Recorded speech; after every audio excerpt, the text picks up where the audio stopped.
And a lot of people here are talking about this, so we have been able to piece together the promises the Iranians made to White House officials to get President Trump to back off his threat to wipe out their entire civilization.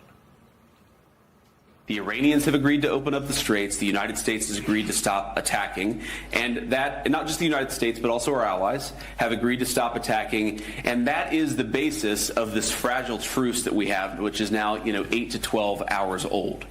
And there are many announcements in this Trump Truth Social today. He says the United States will work closely with Iran, which we have determined has gone through what will be a very productive regime change. There will be no enrichment of uranium, and the United States will, working with Iran, dig up and remove all of the deeply buried nuclear dust. It is now and has been under very exacting satellite surveillance, Space Force. Nothing has been touched from the date of attack. We are and will be talking tariff and sanctions relief with Iran. Many of the 15 points have already been agreed to, and the War Secretary just announced how that is working. Any material, they should not have, will be removed. Right now, their dust is deeply buried and watched 24/7 overhead. The president has been clear from the beginning there will be no Iranian nuclear weapons. Period. Full stop. At 3:30 this afternoon, President Trump is going to have a closed press meeting with the Secretary General of NATO, Mark Rutte. He is coming to Washington with the very tall order of talking President Trump out of an effort to remove the United States from NATO. Walk softly, carry big bomb. Big balls, ceasefire, got 'em on the run.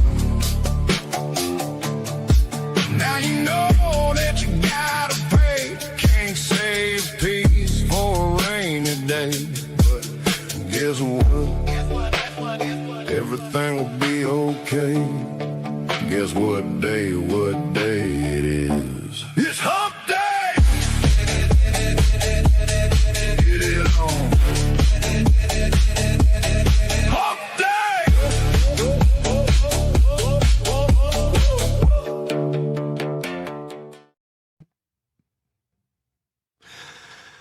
I'm not going to say who. Oh, Tim Burchett, okay, has asked us actually to create an entire album for him based on our Dadgum song. So that's how dadgum good we are at making AI bangers. Well done, Jerry, this hump day, a very necessary hump day. We are still humping over a sickness here, but our spirits have been lifted as we didn't crash out, as we didn't become a panic, and more importantly, as we stuck to our principles through a very tough IQ test over the world ending, or not.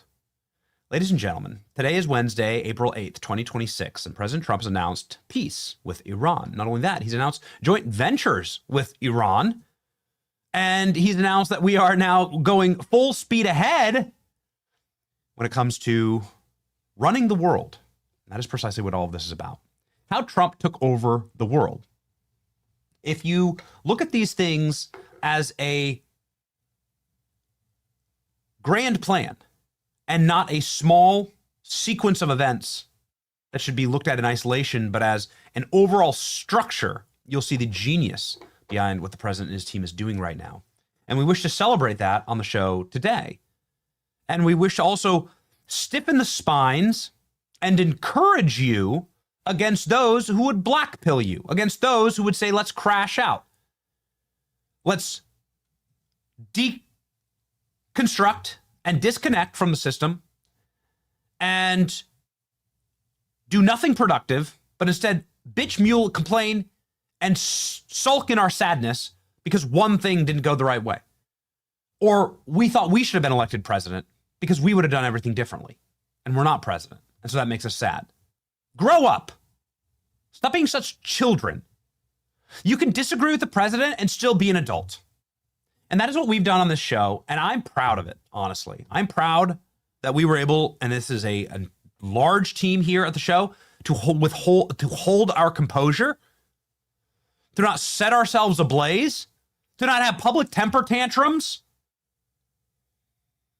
to comport ourselves like adults who can disagree on certain things, but at the very least can approach the world rationally and not like hysterical, over effeminate children. It's been embarrassing and humiliating, frankly, all of the crash outs that we've witnessed over the last few weeks. It's been one of the world's largest IQ tests, and you should really cautiously assess who your heroes are in the podcasting and influencer and pundit space, because a lot of people have been exposing themselves. And while we try and stay out of drama, we want to ask like a very simple question. Did some of your favorite podcasters, pundits, or influencers have a hysterical public temper tantrum meltdown to their great humiliation over the last few weeks? Could they not compose themselves like adults and be rational and push if they disagreed with something for like good and constructive change?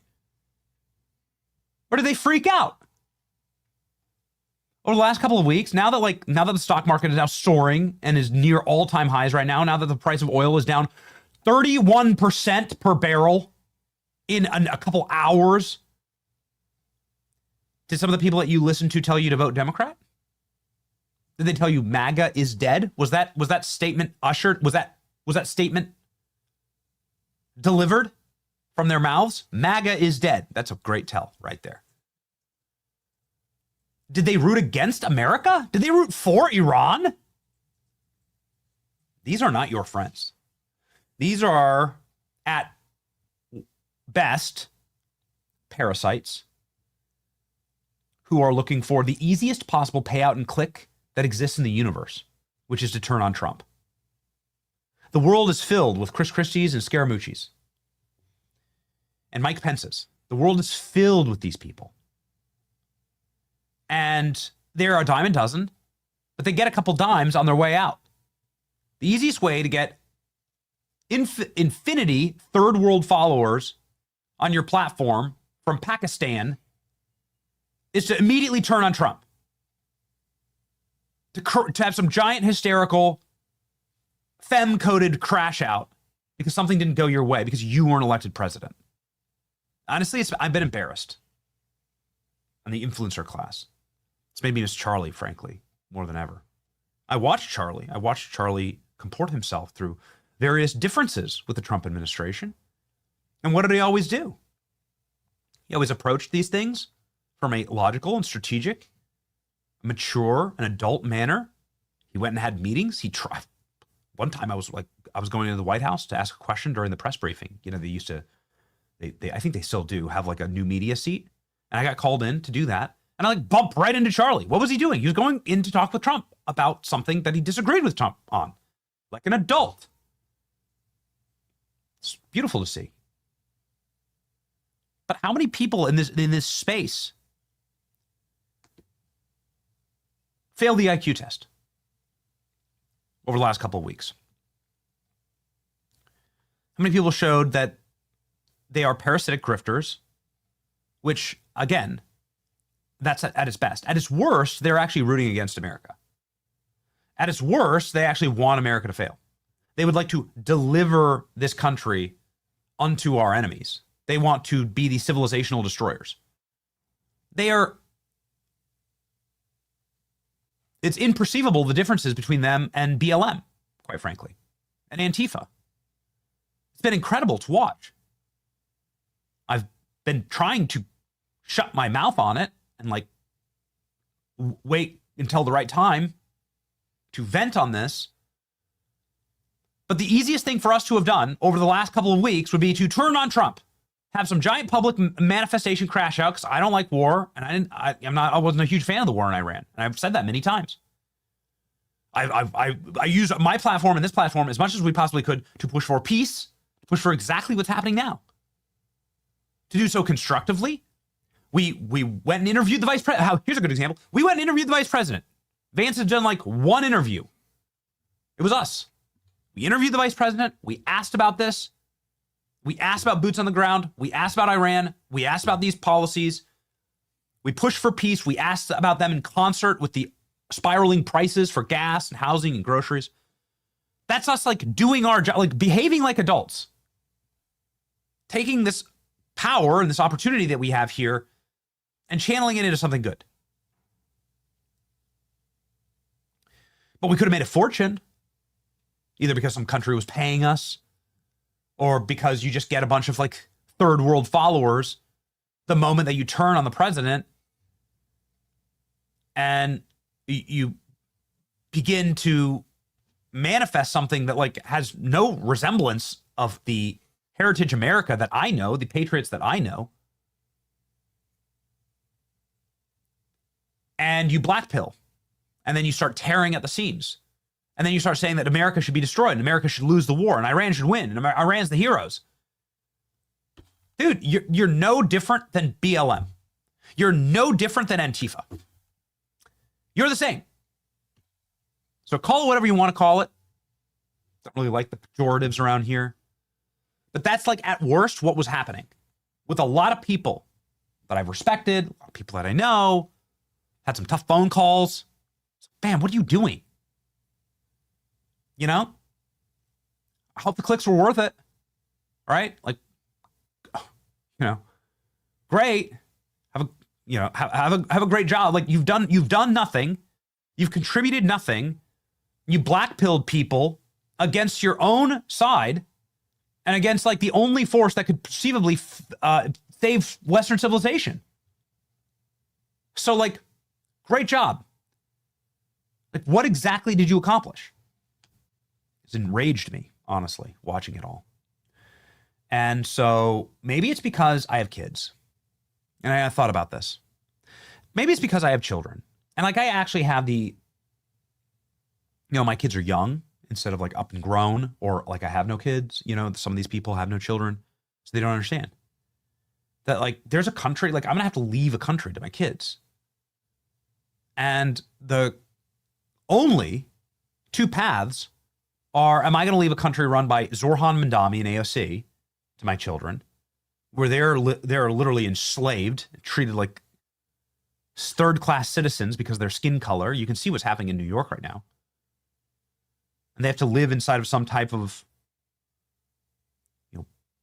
blood punishment in some third world hellscape where the Statue of Liberty is a homeless shelter, or and all the finance and all the wealth and everything's fled the nation, and we're at 70% income tax federally. Like that's that. It's either that path, the open borders, third worlder path, or it is the path of the heritage American. Like preserving what is left, and it has been degraded greatly, but what is left of American society, greatness and dominance, and it's still there. You can polish it up and you can still see it. Some really great data out. I hope that we can get to talk about it. I need to stop ranting on this, but sorry, it's been building up for a couple of weeks, so please allow me just a moment. And I don't know what's going to happen, but what I can tell you is that I'm going to make a decision to fight for my kids, to fight for my children. And the way that the best opportunity that the best thing I could possibly do to not banish them to 1,000 years of darkness, literally to a third world hellscape with their inheritance, is to hold the side up. No, you don't have to agree with everything Trump does. But no, you shouldn't tell everyone to vote Democrat and like blackpill people on purpose against America and against our movement, which is, whether you like it or not, the only last best opportunity to save this place. As flawed as it is, because it's made by human beings, and so it's flawed. And so that is like my plea to you, is to be just very careful who your heroes are. And be very careful as to what influences you have in your life. Stick with people who can keep their head when everybody else is losing theirs, and who has a value system that is immovable even when times get tough, or when people will pay you to change your value system. Just a word of advice. We'll be joined today by Rudy Giuliani and Chip Roy. We're excited about it. My name is Benny Johnson, and this is The Benny Show. American financing can ensure your American future is locked and loaded and able to move, especially now that we have roaring markets once again, and things are back. Well, maybe it's time to get out of debt. Debt usury rates for credit card should be illegal, as far as I'm concerned. The 20 and 30%. It's illegal in most countries. It should be illegal here. I'll fight to make it illegal. But the best I can do now is advise you to go with American Financing to get out of high interest credit card debt. American Financing is America's home for home loans at 888-528-1219, 888-528-1219, AmericanFinancing.net/Benny. Why is what President Trump did over the last 4 weeks a good thing?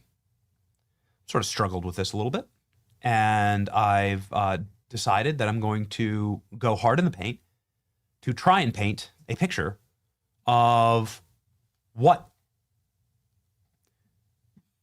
President Trump and his team, which are the empire builders. This is the American empire builders.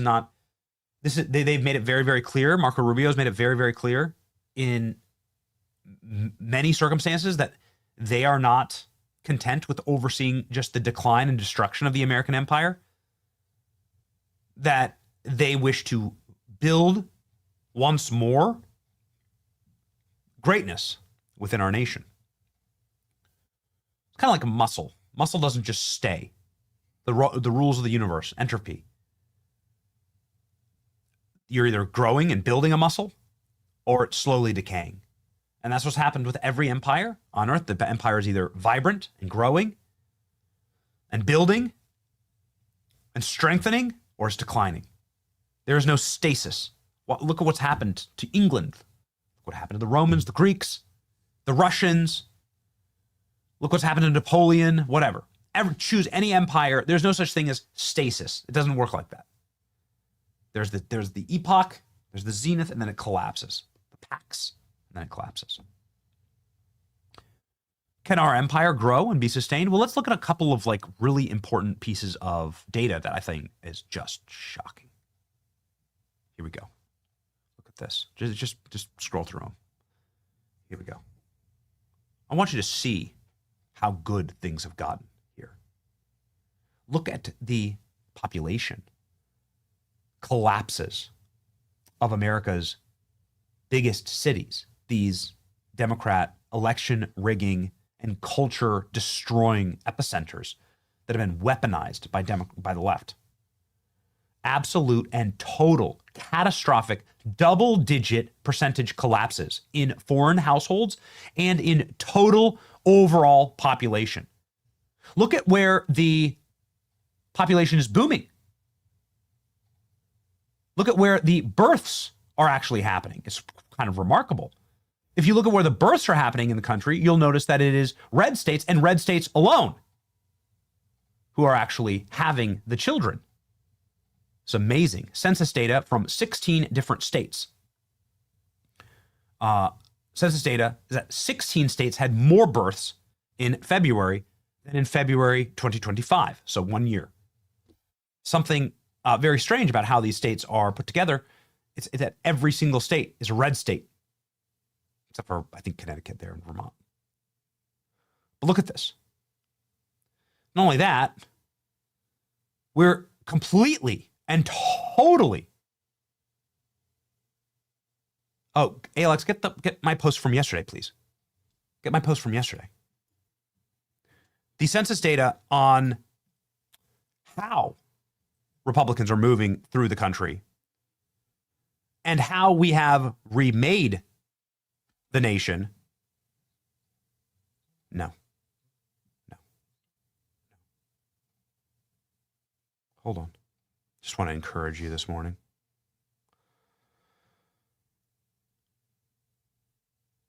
Here you go.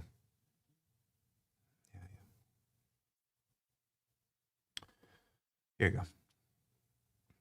As Republican states are growing, as Native American births are skyrocketing, as the populations of blue cities are collapsing, the deep state is actually getting choked out to death. Look at the number of federal employees here. Look at this. The number of federal employees have cratered to its lowest point since 1966. You're talking a generational collapse of the deep state. In March alone, 18,000 jobs were cut from the federal government. These are civilizational survival tactics.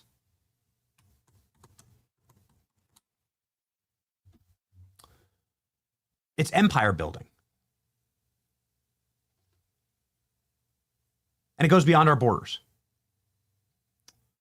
What President Trump is doing right now with the Iran war, it's not just meant to codify some type of military supremacy.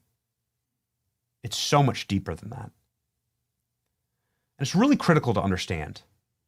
As we watch the trends in our nation reverse, as America begins to de-third world ourselves, which is what's happening, as the borders shut, as deportations increase, as blue states and blue cities lose power and collapse, as the government, permanent government employees get fired en masse, you're going to slowly start to see a healing process that happens domestically in our country. But that country must have security abroad.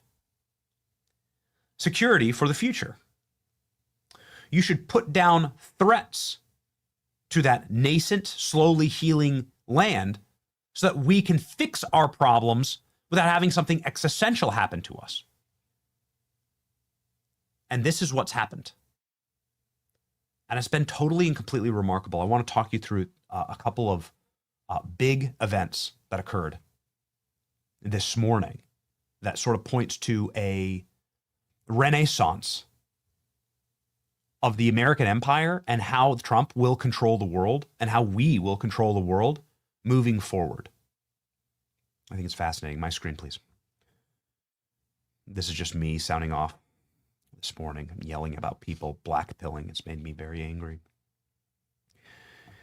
But I want to paint a picture for anybody who saw and who experienced some of the short-term pain of this Iran war. And as I said, I am not a fan of it. I didn't particularly like it, but when you see it and take it in the totality of a strategy instead of an isolated event, it begins to make sense. President Trump, I'm going to control the Straits of Hormuz. Oh, okay. Huh. Who could have predicted this? I think we're going to do the Strait of Hormuz as a joint venture, says Donald Trump. A way of securing it, also securing it from lots of other people. It's a beautiful thing. Oh, okay.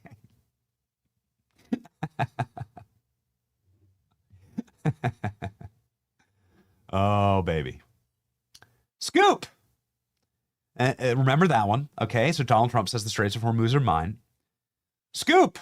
An official from one of the mediating countries tells me that in the 11th hour, Iran came together because of J.D. Vance, who was ardently against this war, who argued every step of the way, do not do this war.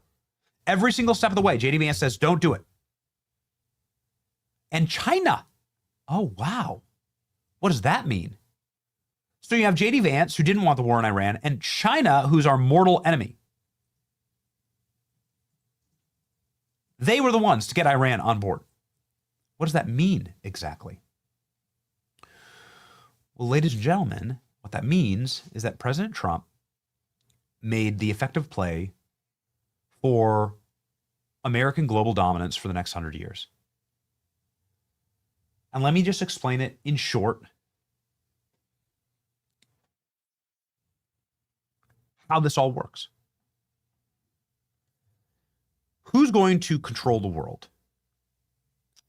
It's become quite clear that he who has the strongest AI platform that can arm an arsenal of predictive drones and sophisticated military software and spy satellites and space satellites, he who controls the compute controls the world. AI is infrastructure. AI is not something that exists out in the ether. AI is fuel and energy and power and raw material and oil and burning coal.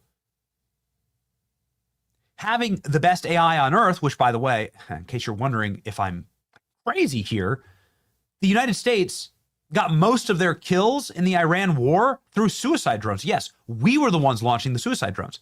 We've been doing this at scale for the last 6 years in Ukraine. In Ukraine, 90% of the deaths are from drones run by AI, with AI tracking and imaging. They used AI in order to find the pilot up in the hill. They were able to detect his heartbeat through ghost murmur technology from Lockheed Skunk Works. By the way, that technology is 20 years old. Skunk Works builds 20 years in advance. So what do they really have? If they're able to detect a heartbeat, you know how impressive that is? You can hide your heat signature, right? Like you can cloak so many things. You can hide yourself in so many ways. If you have the one thing you really won't be able to shut down is your heartbeat. That's how we were able to find the pilot. We were able to isolate a single heartbeat using AI. The power of this tool will determine the masters of the universe and the masters of the future. It's terrifying, but it is what it is. China is the only country that competes with us on the AI scale. Again, every death in the Ukraine war over the past few years has been because of AI drones. The people who can control the drone armies, can control the sophisticated weapons, and the AI of the future are the ones who will command the Earth. But to build AI, you need LNG. You need gas. You need to have enormous inputs of energy. There are two energy vectors on this Earth that are not currently controlled by the United States as of January 1st, 2026. One was Venezuela. They didn't even do gas exports in American dollars.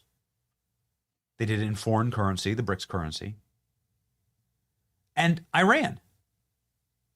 And who was their main customer? China. And China was using that energy to build up an arsenal, an AI arsenal, and a military arsenal to compete with the United States, to slowly take over its entire region, to take over Japan, to take over Taiwan, to take over South Korea, to own and control all the way down to Australia, and to build their own hegemony. Eventually to invade Russia, no doubt. That's what China was doing with their Belt and Road Initiative through the Middle East. Their goal was to bypass American energy so that they could build at scale without us being able to choke them out. It's the first thing that happens. Trump goes and takes Venezuela. Venezuela has the largest proven deep crude reserves in the world. And it's, by the way, right on our borders. The American Gulf Coast has the most sophisticated processing of deep crude, of sour crude, on Earth. What President Trump has just done is been to completely wall off pillar number one of China's energy economy. Because remember, energy is the economy. A dollar isn't gold anymore. A dollar is energy. Dollars are energy. That's what the dollar is traded in. The dollar has been traded in oil since the 1970s. The value of a dollar is the value of energy. By taking away Venezuela, you have kicked one of the legs out very quickly from China. Now they're left with a two-legged stool, Iran and Russia. What happens next? Well, Trump immediately brings in Venezuela, went and grabbed the Venezuelan oil ships. Remember that? They went and did the Black Hawk helicopters onto the ships, took all that Venezuelan oil infrastructure and is now pouring that into our Gulf. Not pouring it into the Gulf, thank God, but pushing it into the refineries throughout the Gulf. These are bigger proven reserves between Venezuela and Brazil, bigger and larger proven reserves than any country in the Middle East. It makes Saudi Arabia look like a milkshake in comparison. But anyway, fast forward to China's next two potential energy sources. Iran. Well, they've decimated the regime. Well, I mean, Trump didn't get everything he wanted. He didn't get regime change. Of course he got regime change. Look at the way that they're moving right now. Iran did what we wanted when we wanted. They got on their knees and they begged. Trump said, you will open the Strait of Hormuz at this time right now. And they said, yes, Dad. Like little children, because they'd been beaten. Their navy had been blown to bits. They don't control their airspace. They don't control their own infrastructure. They have no control over their technology. We were able to build a forward operating base deep inside of enemy territory and get our guys out easily without losing a single American life. They don't even control the interior of their nation. So Iran was broken, defeated, and destroyed. All they had was the ability to commit terrorism inside of a small energy checkpoint. And now President Trump is saying, I'm taking that from you too. We'll see how it all works out, but those are the signals. We're going to work with Iran to mitigate the Strait of Hormuz. We're going to open that up, and you better believe the number one agenda items in my timeline that I'm seeing as I'm tuned into this region of the world is that they're every single Gulf state is swiftly building and is actually right now currently building oil pipelines to just bypass that strait entirely. Just screw this. We don't need to get the oil out this way. We can build pipelines out and through, and that construction is happening at scale right now. So the era of that even being something that anyone needs will diminish quickly. But anyway, there goes one of China's last abilities to get the fuel that it needs, that it demands. You thought our oil prices were bad? They had tripled and quintupled in China because China has zero domestic oil. Oil is traded globally, but the amount of domestic oil determines exactly how much, like if you're going to need to do rationing, right? How expensive that cost is going to effectively be to the consumer at the pump. By removing Iran out of a China wheelhouse, which, by the way, this is why it's so important that China was running to the table to tell Iran to get on board with this peace deal. It showed that we were actually in control of China, not the other way around. Donald Trump was forcing the Chinese hands. He had exacted so much pain from China. And there were some pundits saying that China is just going to wait us out. It's causing so much damage to Trump domestically. China could then take, and use it as an opportunity to affect its own region, to attack Taiwan, for instance. China doesn't have the fuel to attack Taiwan. Now, they don't have, they're screwed. Because at the exact same time, China's last resource for energy, Russia, who actually hates China anyway, they hate each other. They're driven together by proximity and by necessity. Russia has had, and this has been an underreported story, has had their entire energy infrastructure blown to smithereens. Ukraine has used this as an opportunity to bomb Russian oil refineries like every single day. Blow up the Nord Stream pipeline, make Europe entirely dependent on American LNG. You may not like the tactics. I think they're dubious, but that's the case. So the world has been completely remade. This is why crypto crashed. This is why gold was wobbly. Because countries were selling their gold in crypto in order to buy American dollars because American dollars equal energy. And every country has to have energy. Energy is money. Energy is the future. AI can only be built with enormous energy inputs per compute. The base load required to build a structural AI to compete in a war in the future is enormous.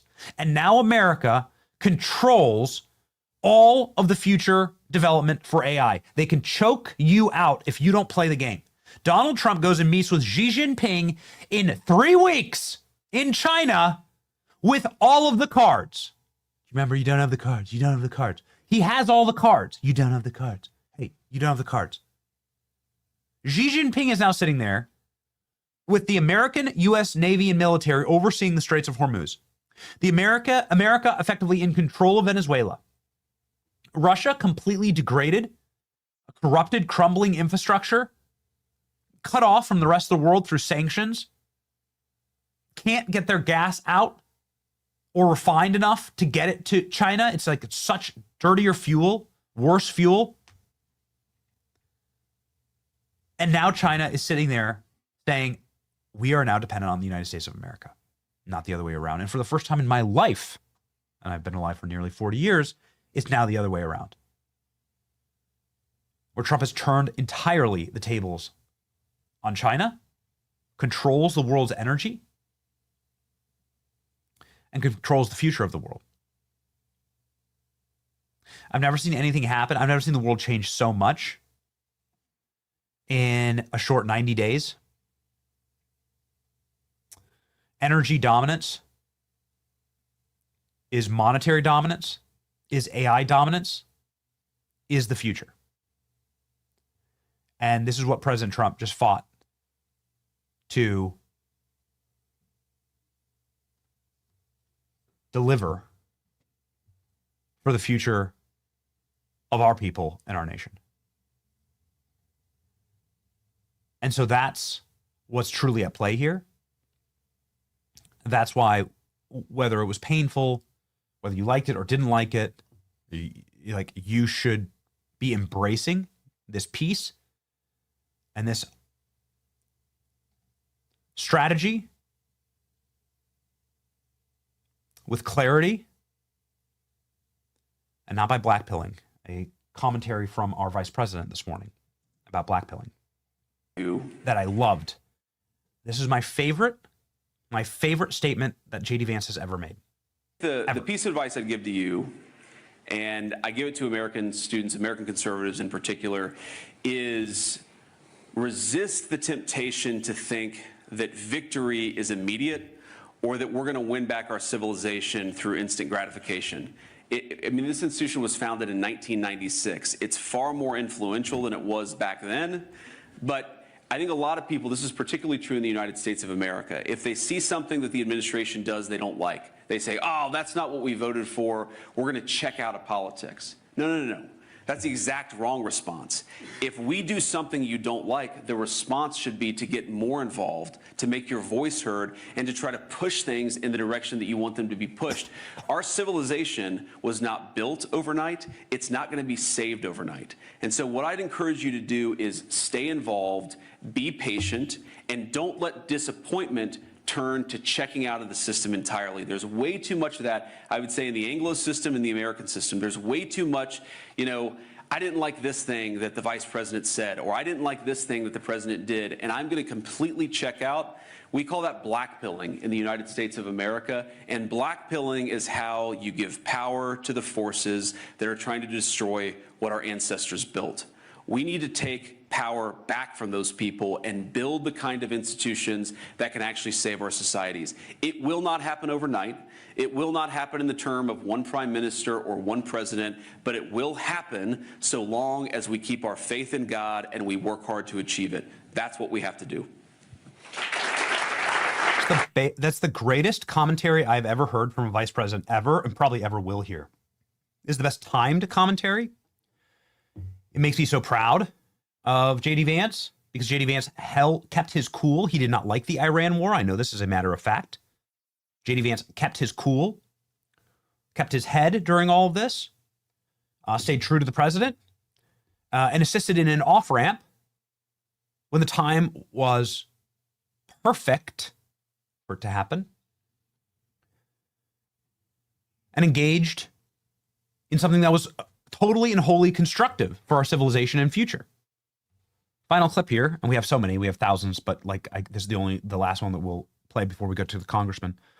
Pete Hegseth at a press conference just an hour ago, describing precisely what this goal was: to remake the world where America controls the energy supply of the earth, so that our enemies fear us.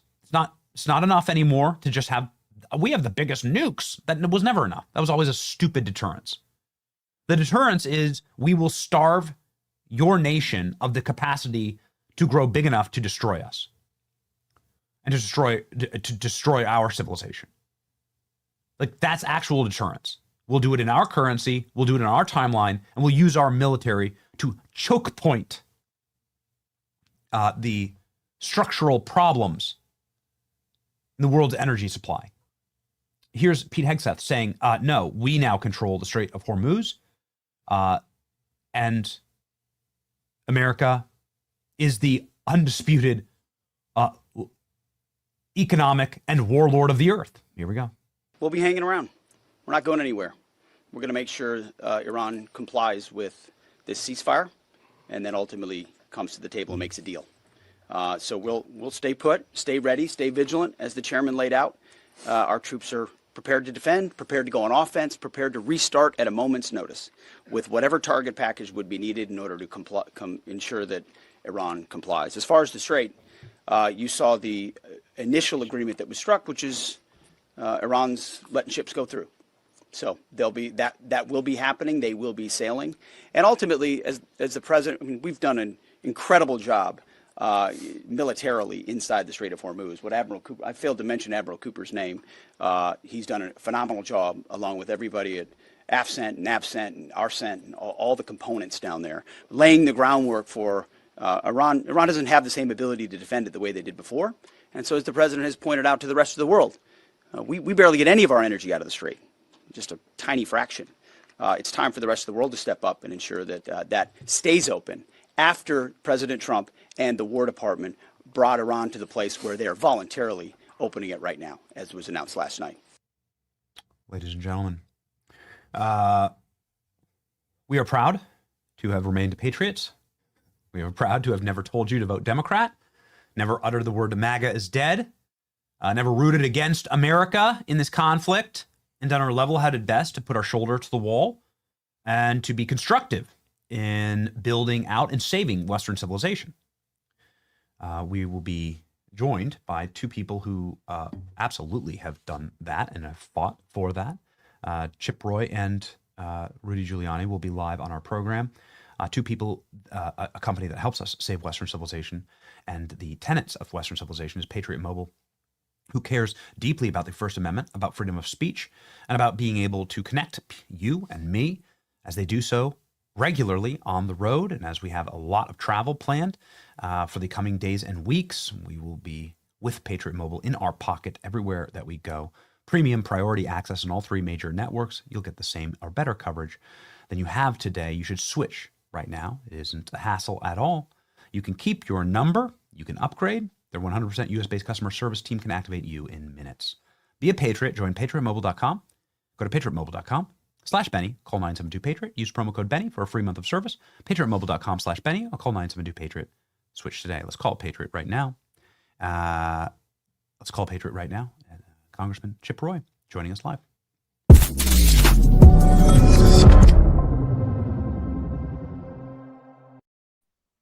Chip, I know that you love the state of Texas greatly, and that there's so much gas development in the state of Texas, and that the Texas refineries are hungry. They thirst for Venezuelan oil and for the oil in our hemisphere, and for making America an oil superpower. Can you talk us through sort of the geopolitics of this Iran move, as it seems like this is going to be cooling down here in the Mideast? Yeah, Benny, great to be on. I come to you from a hotel room in Midland, Texas, the life of someone on the campaign trail running for attorney general, as you know. So I'll be visiting with a lot of the great folks in Midland who bring to the world that gas that you're describing, oil that powers America and has given us the independence that the president was frankly able to leverage wisely and I think with a vision that moves beyond the present. And that's actually what I want to take 1 second to say. Please. How many times in your life have you recognized, as I do, how often we talk about China looks in terms of centuries, right? We look in terms of years. President Trump is the first president, certainly in my lifetime, that I can think of. I mean, you go back to Reagan and the wall and so forth in the Soviet Union, but President Trump is looking literally decades and hundreds of years down the road about how we structure the United States for geopolitical dominance, going forward, restoring our strength in the Western Hemisphere while engaging around the other side of the globe in a way that is actually strategic instead of full-headed. The president's not looking at, I heard in your monologue a little bit earlier, I heard you say what I've been saying. I'm not interested in forever wars. I had my own kind of concerns about, all right, are we engaging and how are we engaging in Iran? I've shared those concerns with the White House. While I've been very vocally supporting what I believed was the president's vision for knocking out some of their capabilities, taking out their evil leaders, putting pressure on them to then reset the global stage economically on the oil and gas front, which is a critical component of this. And, the left will always side eye and go, oh, it's always about oil. Well, look, energy is critical, as you laid out, to the future of mankind. It is central to our ability to live free, to be able to have prosperity. It has increased life expectancy, has made our life immeasurably better. You got to have available, abundant energy. That's what controls our destiny, frankly. And the president is resetting the stage, giving us more power, taking power away from China and Russia. And by the way, the actions in Venezuela, they're all connected. This is all connected to an overarching strategy to reset the stage. And by doing this, and by what he did in Venezuela, he's actually impacting China and Russia there as well. He's increasing our power and our strength and our leverage. And that's critically important. And, the only other thing that I'll add is that, the people here today, they're great patriots. By the way, Patriot Mobile, I was with Glenn Story and the great folks over with Patriot Mobile last night in Dallas, Fort Worth, and drove out to Midland last night, got in 1 a.m, got up doing this, and then I'm going to go visit with these folks. They would love oil and gas, oil to stay over $100 a barrel because, they can go make a lot of money, but they want what's great for America. They're going to be celebrating in that room in Midland today, the leadership of President Trump. And they know that that's good for the future of our country and good for Midland and oil and gas as well. Yes. Okay. So you talked a lot about what's good for the future of Texas. I have a Federalist article here. Your opponent, Texas Attorney General candidate, tried to force towns into Sharia cities. And this sort of dovetails into something we've been talking about, Chip, for quite a while, which is the erosion of Texas and what it means to actually be a Texan. There's been a lot of reporting on this. I guess let's start with this. Like, why are there so many mosques being built all throughout Texas? Why are there so many Sharia cities? Why is this even a thing we're talking about, Chip? Yeah, Benny, this is one of the most important issues. And in fact, this is the biggest reason I'm running for Attorney General. If we don't stop the march of Islam through the United States, and in particular in Texas, we're going to lose Texas and lose America. It is all by plan. If you go back and look at the Muslim Brotherhood Memorandum from 1991, you look at what was going on in the Holy Land Foundation case in Dallas-Fort Worth Metroplex 25 years ago. You look at what's happening with CARE, the 600 organizations that our good friend Amy Meck and RARE have been reporting on that are all pushing this agenda. There's a lot of information about this that is now coming to light. But this has been moving. We have 330 mosques in Texas. We have more getting built in Texas every day than any other state in the union. It is taking root in the Dallas-Fort Worth Metroplex in particular, particularly Collin County, where we've heard these stories about Epic City. Now, Epic City was going to be a Sharia-focused, Muslim-centered community.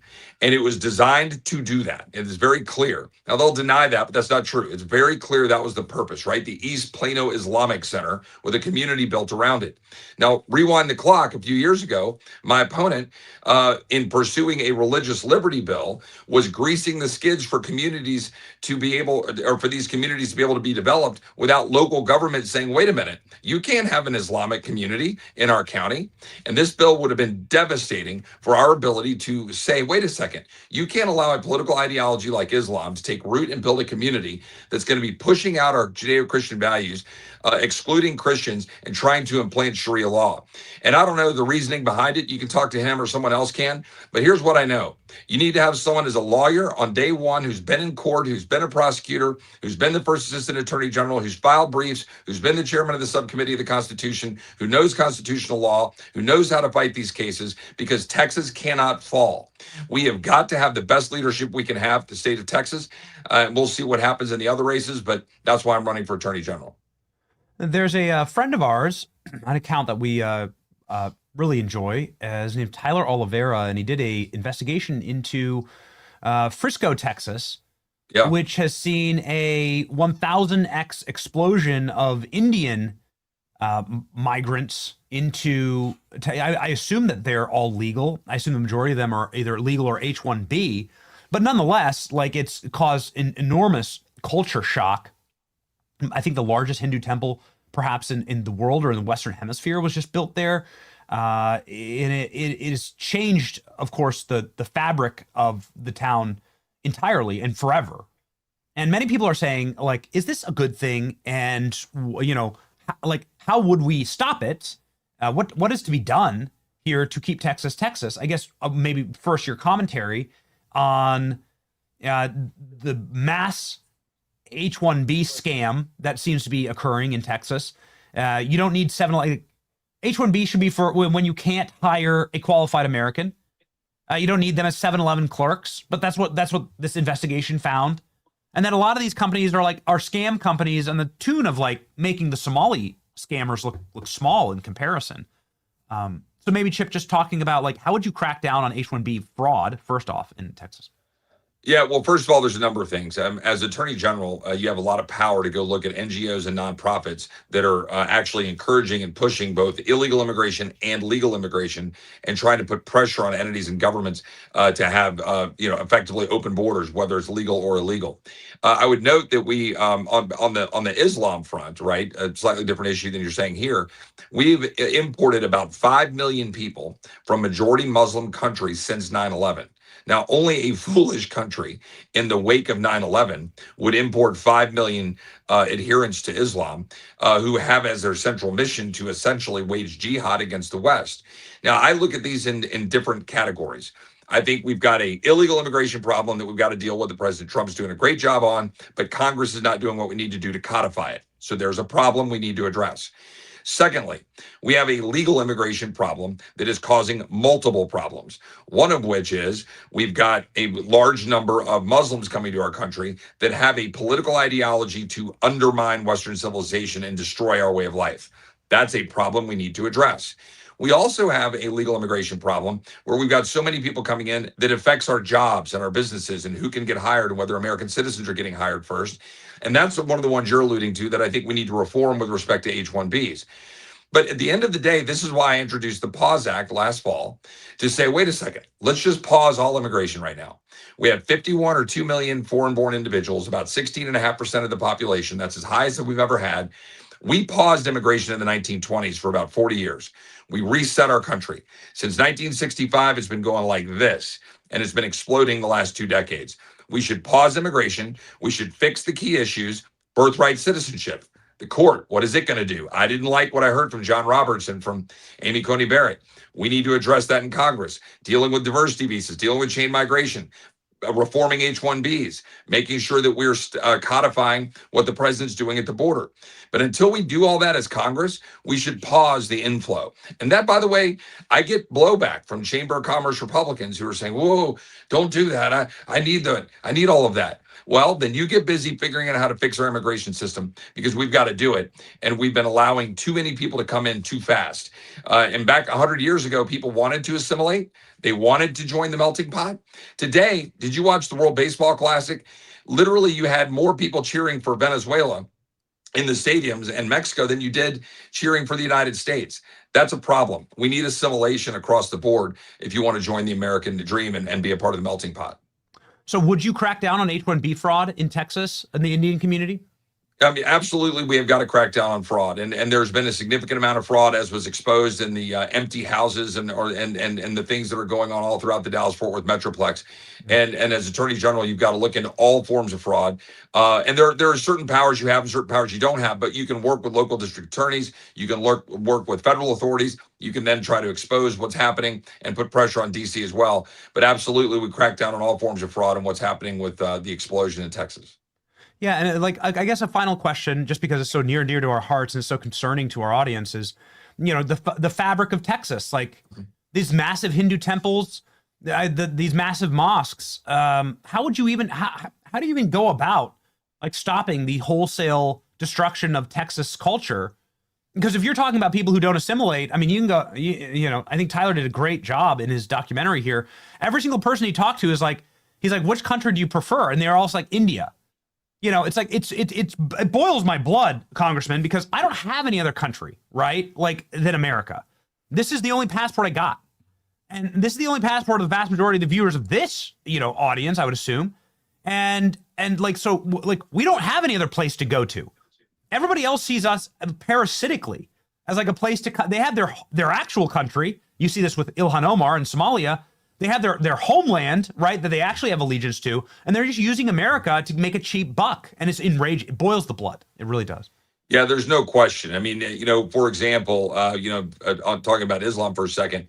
When you've got something, you ask, how do you do something about it?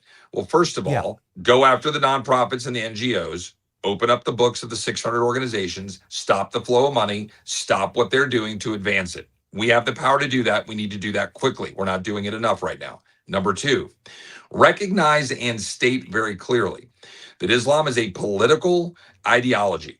Like, don't accept this hiding behind the First Amendment for, saying that, well, we have a right to express a religious. Well, you can say whatever you want in your home, but you're advancing a political ideology to destroy Western civilization. It's documented. Imams are saying it. You're teaching it in your schools. Let's highlight that. And, Governor Abbott was right to say that our taxpayer dollars that are going for school vouchers shouldn't be going to these Islamic schools. But the biggest thing we've got to do, again, I go back to this, is we've got to be a voice for pausing immigration, resetting the table, and rebuilding our American culture. I believe, as you do, as I follow Easter Sunday, the gospel of Jesus Christ will carry the day.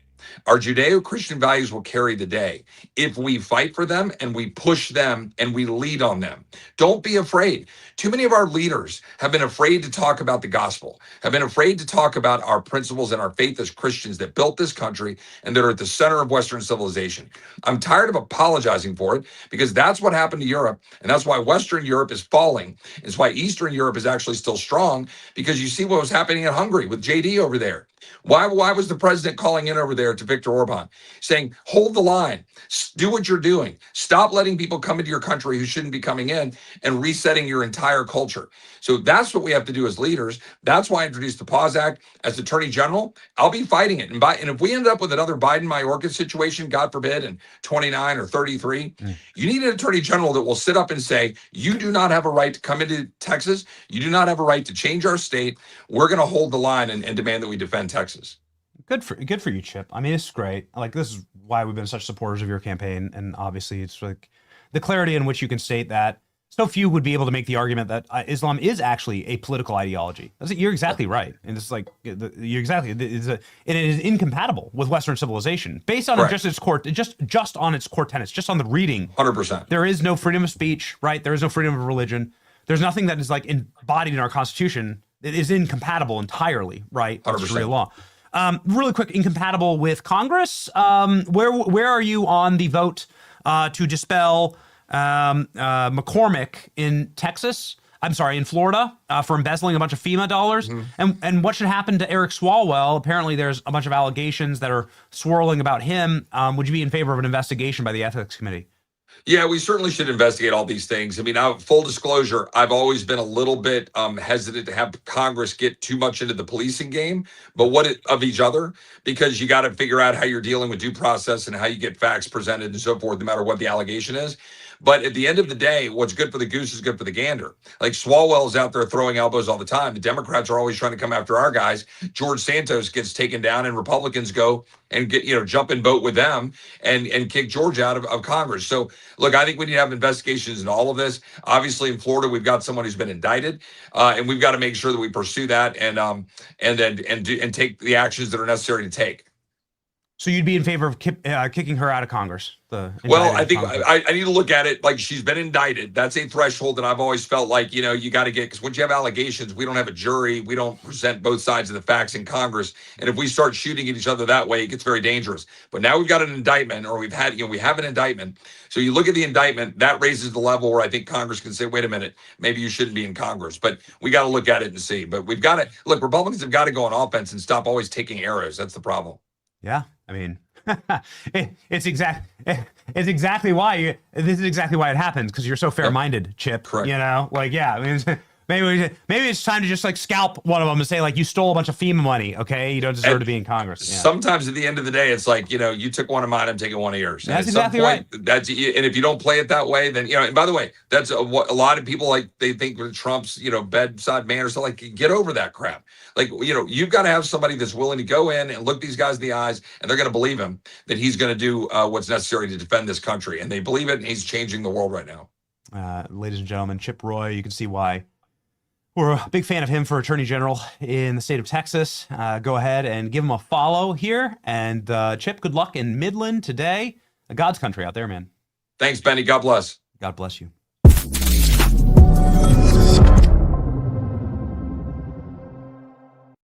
He's good, man. He's so good. We're such a fan of Chip. Sometimes he gets a little red in the face, and I get a little red in the face when I'm using my Bond charge. This is a wonderful infrared sauna face mask or blanket, depending on what you like. It helps you unwind and de-stress. I need a lot of that these days. I'm still a little under the weather, and also it's been a stressful couple of weeks. If you couldn't tell, obviously. That red light face mask is a awesome way to get your endorphins up before bed. It's great for your skin. It's good for your soul. And frankly, it helps you with the red light that you so desperately miss in this modern fluorescently lit world, especially if you work in a black box like I do. So, ladies and gentlemen, the infrared sauna blanket is here. You can get yours right now with a pre-tax savings of up to 40% on Bond Charts that ships worldwide. 12-month warranty. Go to bondcharge.com/Benny. Use the coupon code Benny to save 15%. That's bondcharge.com/Benny. Use coupon code Benny to save 15%. Okay. Ladies and gentlemen, Rudy Giuliani, America's mayor, joins us live right now.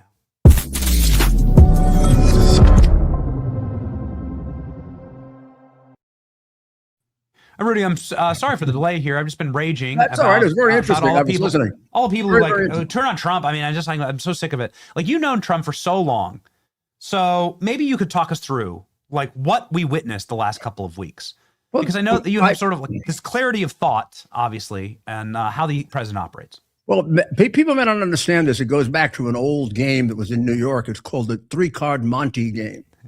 And you can play it a number of different ways. You play with cards. You can play with little balls, and you put a little ball under a dark glass, and you move them all three around, and then the guy bets on whether he picks the right one. And usually you let the first one win. He's a setup. And then after that, everybody loses, and after about an hour, the guy runs away because the last guy always tries to punch him. He plays a 10-card Monte game.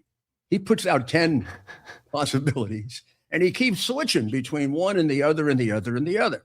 This is a brilliant strategy for business. It's a brilliant strategy for politics. Most politicians aren't good enough negotiators to do this. It's a skill. It's a great skill to be a great negotiator. He was, George Steinbrenner was. I knew both of them as personal friends, and I negotiated both for and against Steinbrenner. That's what he did to them. And I am outraged, as I am every day now for the last 6 years when I wake up. The Wall Street Journal begins its article saying, Trump back down. Now, I'm looking at what Trump said, and I'm trying to figure out how he backed down. I can figure out really easily how Iran backed down. They let a ship go through the Gulf of Hormuz. Isn't that what he said? Didn't he say, whether you consider it exaggerated rhetoric or not, I'm going to get rid of their civilization unless they start letting ships go through the Gulf of Hormuz and sit down and try to negotiate a full agreement. He didn't say they had to reach a full agreement yet. He said they have to negotiate in good, but the test that he put up was let a ship through the Gulf of Hormuz and then let them through safely, and you can have a ceasefire on both sides. So who backed down? He got the ship through. Another ship has just gone through. And they have backed down on yesterday. The IRGC commander, who now is 12 years old, I think, after all the ones they've gotten rid of, announced we will never allow Americans, Israelis, or their allies to have any control in the Gulf of Hormuz. 24 hours later, our ships are going through. So the Wall Street Journal, which is a very, very prestigious journal for years, a great history, is simply lying. Now, why would they do that? You could just as easily have written it much more honestly. Iran backed down. For him to back down, he would have to have agreed to a ceasefire and not open the Gulf of Hormuz. Then Trump would have backed down. Did he delay things? Are there people that agree and disagree with that delaying? Even people who disagree with the war? Yes. But that shouldn't stop you from being an honest person. And they do this with him all the time. And this is multiplied by 1,000. And it's the reason why his presidency is such a difficult one in the sense of a fragmented America. He's got his people behind him.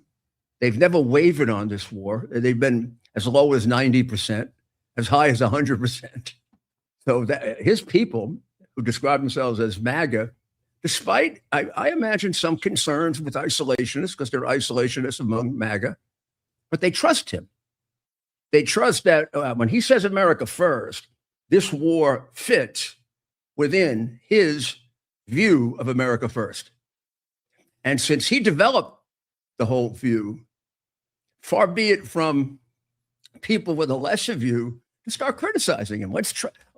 If you pick a leader, you got to give him your trust until he breaks that trust. And he hasn't done anything to break trust. He's defined America first to mean we got to get rid of this 47-year tyrant that has killed thousands and thousands of Americans, is developing a nuclear weapon. We've recently found out that they have been working furiously for the last 3 or 4 years to extend their missile delivery system. So here is a country that says we want the peaceful use of nuclear power because they got all the oil in the world. They don't need it. But second, why the hell are they building delivery systems that can get to England? And then delivery, are they going to bring peaceful nuclear power to England or America? Well, of course, they're getting ready to establish themselves as an atomic power. To let them get there would be too late because they've proven during this war that they are insane. They're completely insane.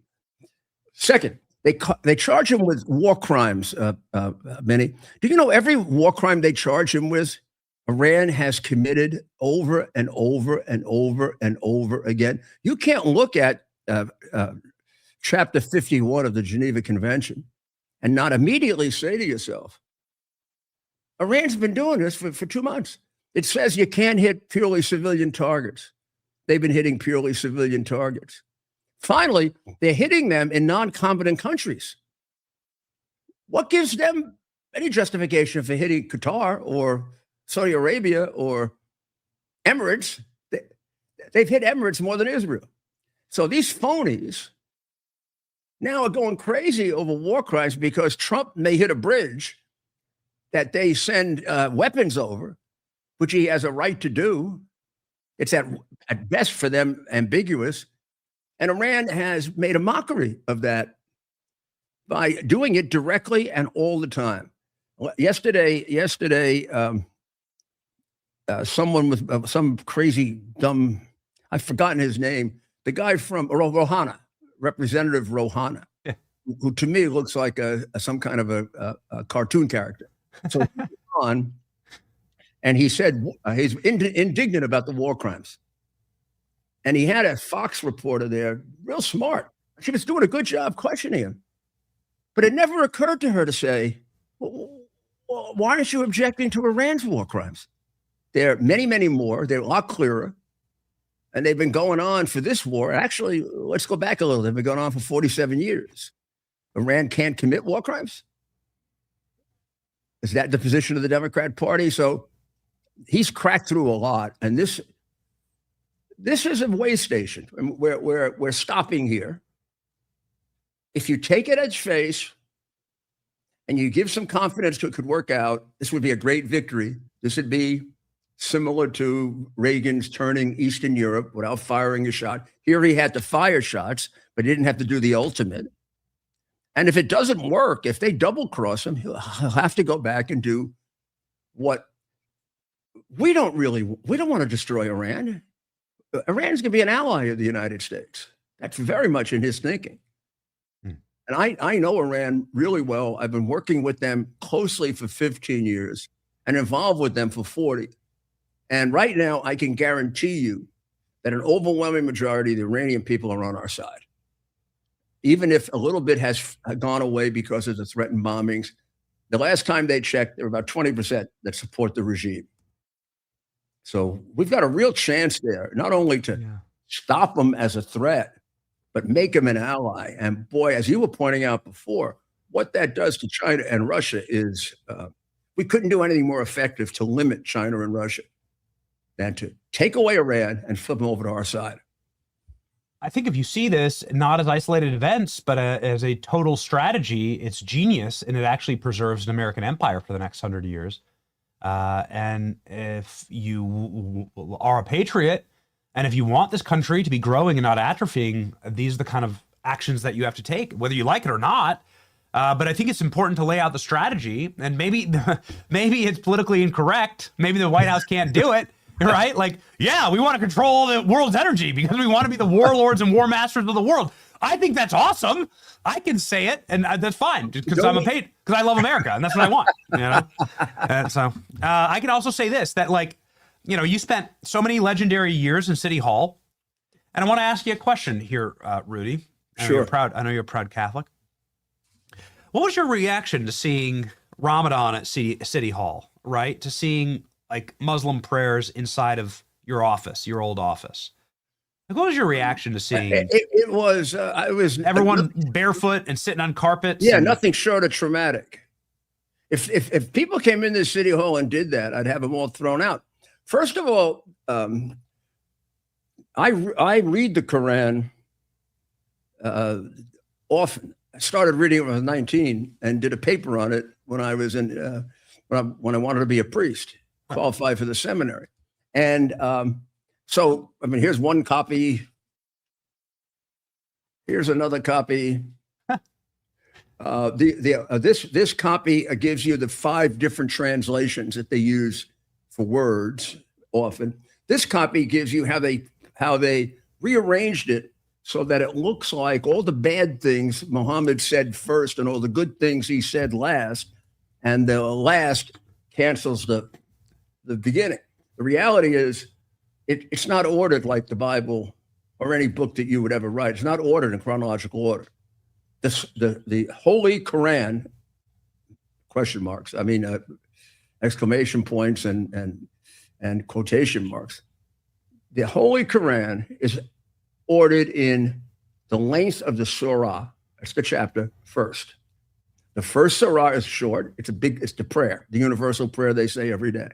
The second surah is probably one of the 2 or 3 last things that he wrote. It talks about not being friends with Christians and Jews. It talks about killing them. It talks about killing them in war, where you don't have a chance to torture them. He also makes reference to, and then his interpreters flesh out in what they call hadith, that Allah would prefer if you tortured them. But if you can just kill them, you still get feted in paradise. And the whole 72 versions comes out of a passage in the Quran talking about how if you die killing the enemy are defined as Christians, Jews, and non-believing Arabs, you will go to the best part of paradise, where you will have wine endlessly. Now, remember, they don't drink, right? They don't drink. Unless you're Ilhan Omar and you own a winery, but yeah. Yeah, you'll have wine, right? And you'll have all the sensual indulgence that you want. That then leads to a follow-up hadith that talks about versions available. The only debate here is how many. Some say a large number is meant by the word. Some say 72, some say 79. Now, this is not a religion. When I was 19 years old, I went to the brother who was overseeing my paper. And about halfway through reading this as a kid, I said, brother, I've read a lot of things about Greek Orthodoxy, and I've read a lot of things about the various Protestant faiths. Some of them are almost exactly the same as Catholicism. Some are different. But I can't find one of them that advocates, killing en masse. This can't be a religion. You look at me. It's not. We've just been either defeated at war, or brainwashed for 1,400 years. And don't you realize they're still doing it? This was back in 1966. So I've been like, when I was there after September 11, when President Bush invited myself and Governor Pataki to his speech to a joint session of Congress after the attack of September 11. And I am enormously appreciative to President Bush for what he did. And he was much more of a leader and much more effective than people ever realized. Just a different kind of leadership. However, there is one thing that I was very upset about. During that speech, he made a statement that sort of guides our thinking, and it's part of what you were talking about with Chip Roy. He said, Islam is a religion of peace. I uttered the word under my breath, but loud enough so that I think George could hear it, that President Bush used on Easter Sunday. O-F, I said. And George looked at me and said, why? I said, it isn't a religion of peace, George. It's actually the opposite. This original war, like Persia, they own Iran because they conquered it. They didn't convert it. We converted the Coptic Egyptians. Christians did. Peter, Paul really, and Bartholomew converted, persuaded them to be Christians. They didn't have swords. They didn't have guns. Instead, Muhammad's successors, immediate successors, invaded Persia, eliminated all the Zoroastrians, we call that genocide, and forced them to be Muslims. And that's why one of the things you see reported is they're running away from the Muslim religion in Iran in droves. It's going to come down to a minority religion in Iran. The Iranians by nature, the Arabs, it does come from their land, from their desert. But the Iranians, it was superimposed on. So you're saying that it disgusts you to see the Ramadan celebrated there in City Hall in New York? Yes, it's like celebrating a feast of a religion that says in the book there to kill us. And the most prominent display of the religion is a country that for 47 years, every Friday, says death to America. And we don't take it seriously? Isn't that what Hitler was all about? Isn't that what appeasement's all about? Isn't that a lesson that we have learned the hard way, with so many Americans buried at Normandy who never had a life, never had children, never had... John Kennedy wrote a book about this as a youngster called Why England Slept, and kind of proposed maybe we should learn to take these threats seriously right away. Yes. What would have happened if we got rid of Hitler right away? What would have happened if after the hostage crisis, even my hero, Ronald Reagan, said that was an act of war, we're at war with Iran. Or when they took out the Marines, or when bin Laden hit the coal. Maybe if Clinton had taken them out, there wouldn't have been a 9/11. I don't know what they think. And I'm not saying any of these people, Clinton or Reagan, I love Reagan. And you make mistakes, and I sure made mine. But it's one thing to have done them. It's another thing not to realize they were mistakes. There'd be thousands of Americans alive today if Reagan or Clinton had taken action like that. And then they would have said, oh, gee, they're warmongers. Or are they peace givers, really, right? Zohran Mamdani said something remarkable yesterday, and it sort of chilled me to the bone. People who I think have been white-pilled think that woke is dead. It's not. It's actually stronger than ever, and it's right in front of our faces. And here it was yesterday with Zohran Mamdani saying that the wealth of the white household in New York is $200,000. The median wealth of a black household is $20,000. And we're going to reckon with that long history of racism. This obviously is wrong on so many. I mean, first off, white people are the minority in New York, so that they are actually by number the minority population. But then also, obviously, this takes into like the socioeconomic and decisions and free choice matters that ascribe these numbers and that lead to these results, like, are not considered at all in this. It's just straight up Marxism is what it is. Like this is exactly this is a Lenin style speech, right? Like this is Hitlerian almost. This is the real thing.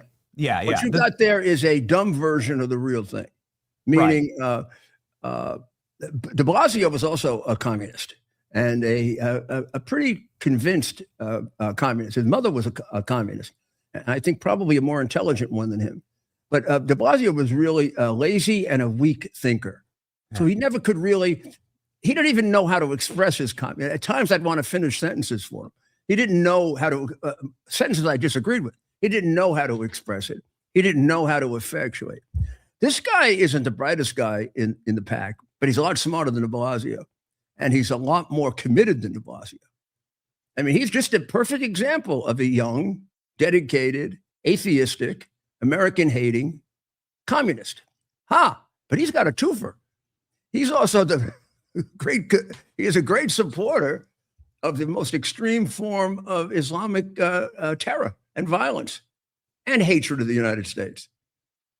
It is completely mind-boggling that New York elected him and should be the source of a great psychological study of what the hell is wrong with them. I mean, this guy is committed to the destruction of our society as we know it, with two enormously powerful, hateful ideologies that have killed more people than any ideologies in history. We always say communism has killed more people. Islam has. Islam's been doing it for 1,500 years. Communism for 150.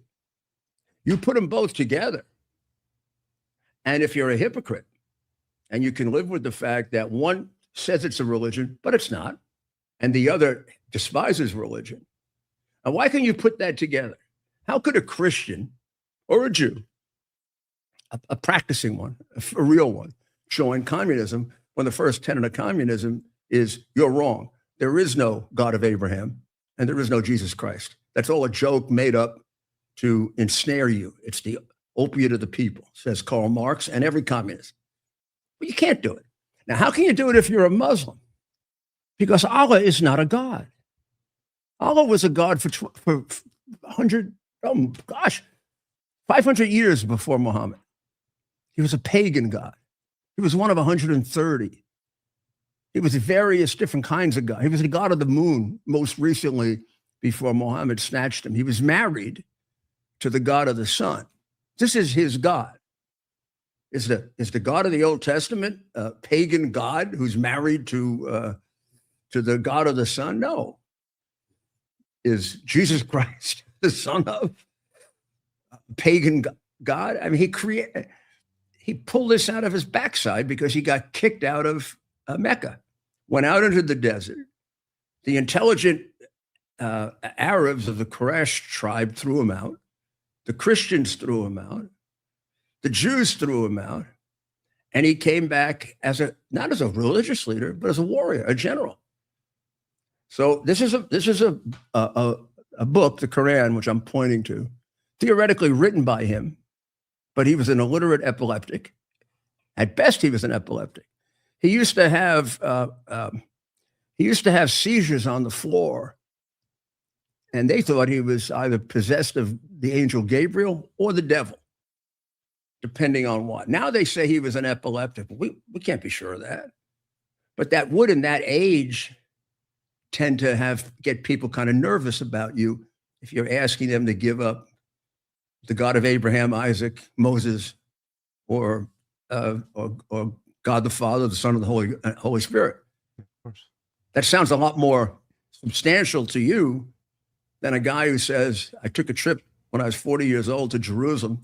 Gabriel came along and took me to heaven, and I met Jesus. And Jesus is not a bad guy, but there's no way he's God. He wasn't even crucified. That was a hoax. This is Muhammad in the book. It was a hoax. And so he's accusing my religion of being a con job. And this idiot Mandami puts his hand down on a book and thesis on how to destroy Americans, Christians and Jews, and he swears on that book. What is he swearing to?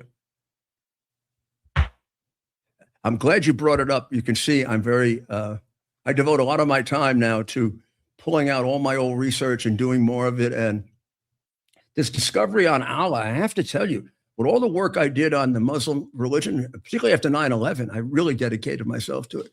Because to me, they came here and killed my people. I mean, I don't see the 9/11 attack with this sort of vague. I see the people jumping out the building because I saw them do it. I saw a body get smashed up completely in front of me. And from the moment I knew it was a terrorist attack, Bernie Kerik and I, the first thing we said was bin Laden. I had no doubt this was the Muslim 1,500-year vow to destroy us. And those 19 people on that plane, no doubt, were yelling Allah Akbar. They were naming a pagan god who they were killing us in the name of. And our stupid civilization cooperates with them, helps them. Even the Catholic Church sells churches to them. How can you sell a church to a group that's praying in order to get the power to destroy you? Rudy, we're really short on time, so I apologize. I know. But I have to ask a quick follow-up because I've never heard the story about you and George W. Bush. And if you look at the actual immigration numbers after September 11th, the number of Muslims in America surged, which seems insane, actually. Yeah. But very And smart. I'm not right? trying to, it's like, and then the whole like religion of peace stuff, like, no, right? Like you're saying, oh, F under your breath.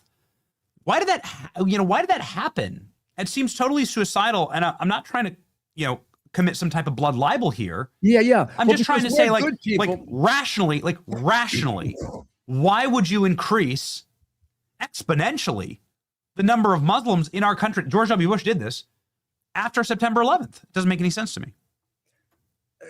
It's really, I think, and you could have a lot of reasons for this. We're essentially guided by a principle of morality and decency and our determination, really, of what's best for humanity, not just us. Whether we're Christians, Jews, or even non-religious followers of Western civilization. Sure. I'd say that was built into us by religion, but it is built into Western. A quest for goodness. Suicidal empathy. Yeah, what are we engaged in? We're engaged in trying to create a more perfect union. That is a great statement. It indicates our humility that we're not perfect, and it indicates our obligation to do more. They're not like that. They don't have that in their civilization. Muhammad left them with kill as many as you can.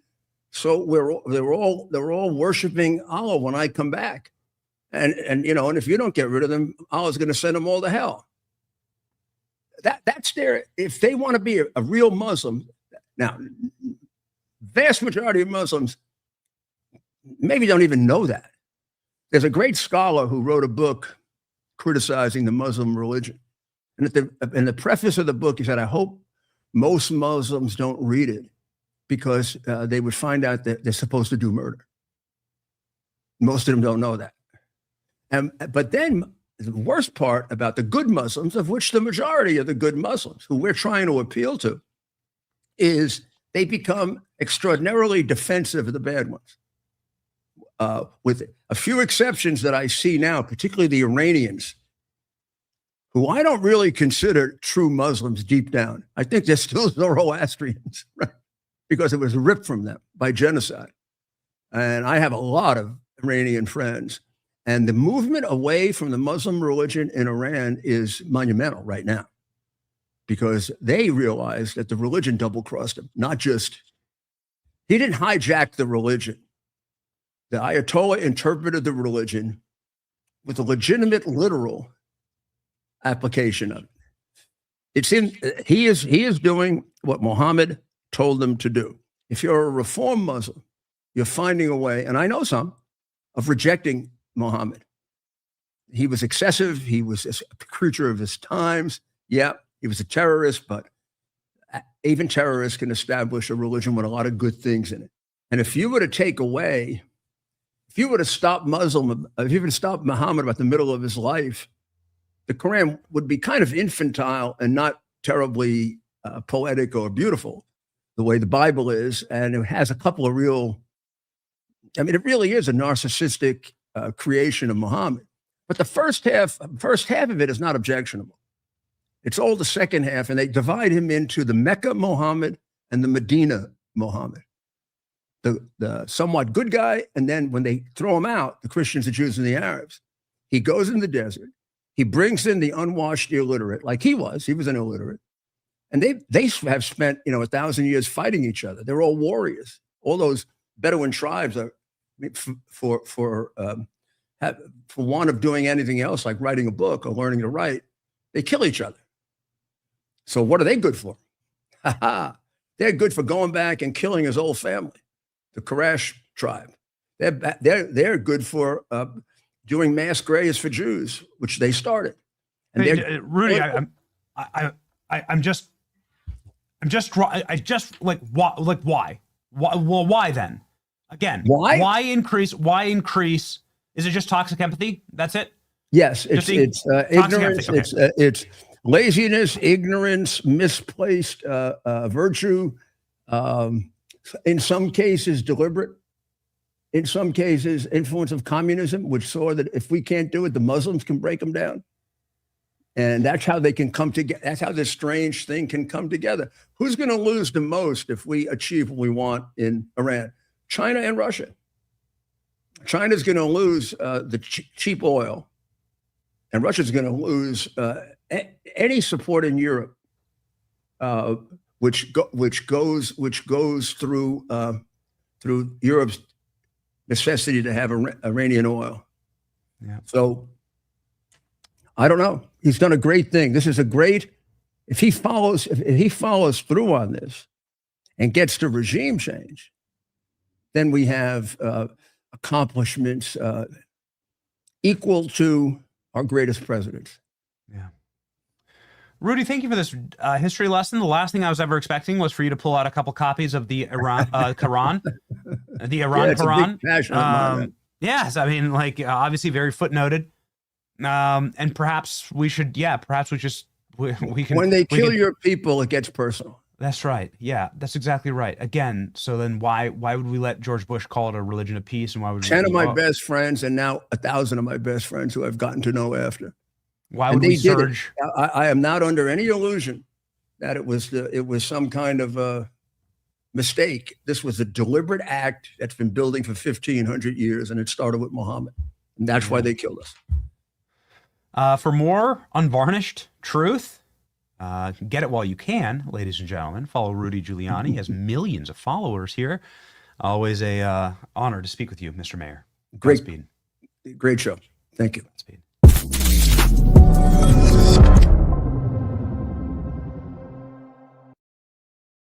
Well, ladies and gentlemen, that was Rudy cooking on a history lesson. Unbelievable. I didn't actually know that history of Islam. It was fascinating to listen to. And, well, maybe I should go buy myself a copy, right? And to read it. I've never actually read the Quran. Never read the Quran. I don't really have a major interest in it, but if this is going to be like the battle for the future of civilizations, perhaps, you got to understand, know thy enemy, as they say, right? So maybe I should actually buy and read a Quran. If I did buy one, would I buy one on Shopify? I don't know. Would Shopify be the powerhouse to like sell me this? Probably. It does an enormous amount of commerce on the internet. Shopify is the engine that drives the vast majority of products that you love and know and want to buy. It has helped our business. It's something that is, well, able to deliver for us, even though we are building like 100,000 different things. You got to have people that can help you set up a design studio, and they have for us. Hundreds of ready-to-use templates. Shopify helps you build a beautiful online store for your brand style. It accelerates your efficiency with uploading new products. It has packed with AI tools to help you write product descriptions, pages, and headlines, and get the word out with a marketing team behind you to easily create an email or social media campaign where you can sell your product. We've used all of these things, especially with our store and with our Christmas ornament. Ladies and gentlemen, we miss those more peaceful Christmas ornament times. Anyway, it's time to turn those what ifs into ka-ching with Shopify today. Sign up for your $1 per month trial at shopify.com/Benny. Go to shopify.com/Benny. That's shopify.com/Benny. And make sure that you are delivering that ka-ching. JD Vance's anti-fraud task force uncovers $6 billion in suspected fraudulent government contracts. That's a lot of ka-ching there. We don't have enough time to cover it and to dive all in, but ladies and gentlemen, for all the people that say nothing ever happens, things are actually happening. I think JD Vance is coming out of all of this about as good as anyone, quite frankly. This Iran super cycle. Oh, I'm mentioned in the article, huh? Okay, let's go ahead and look. Klein, you had it up. Pop it up. Pop it up. Why? Why not? JD Vance anti-fraud task force uncovers $6 billion in suspected fraud. Very good from our friends at the Daily Caller. Will Trump end all military operations in Iran? What is the timeline here? What is the markets say? With $16 million in volume, we have April 15th, April 21st, April 30th, through May or June. The odds increase exponentially, but it looks like by summer, everybody says that the end of military operations against Iran, at least the odds are, that will end. I hope it ends immediately. I guess we'll see. There's been some ping pong ball of like, is the Straits of Hormuz open? Is it closed? Is it open? Is it closed? I guess we'll see, ladies and gentlemen. You know what matters actually in life are the things that don't change at all, and that is our verse of the day from our Lord and Savior in the good book, Luke 23 today. Jesus says, Father, forgive them. They do not know what they are doing. If you're following the tenets of Christ, and we did an entire show on Blessed are the Peacemakers, for they'll be called the children of God yesterday. If you're following the tenets of Christ, then you must forgive people even when they don't ask. You must actually ask for their forgiveness. Make sure that you are doing your level-headed best to be sensible and kind, calm, and keep your head, and to not bear those burdens and not carry any type of blood guilt with you, because that actually is a curse on you and not on someone else. When you carry anger, bitterness, you don't just like openly forgive and move on. That's something that you're doing to punish yourself and not the offender. So take that with you today. March with us onto victory. Come on, ladies and gentlemen, victory for the American empire. It's your boy Benny, America Maxing over here. See ya. Walk softly, carry big bombs. Big balls, ceasefire, got 'em on the run. Now you know that you gotta pay. Can't save peace for a rainy day. But guess what? Everything will be okay. Guess what day it is? It's hump day! Get it on. Hump day!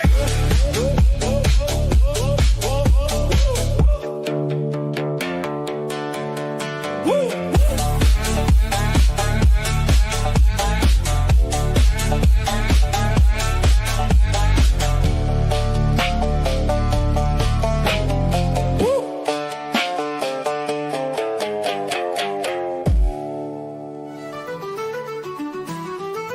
The biggest ships in the sea, all owned by the oldest kings, and their dying legacy, media deal reads. Soon will the Benny Show come to mind. The salt from lives for fun. Leave the gold and bring the gun. We sail for number one.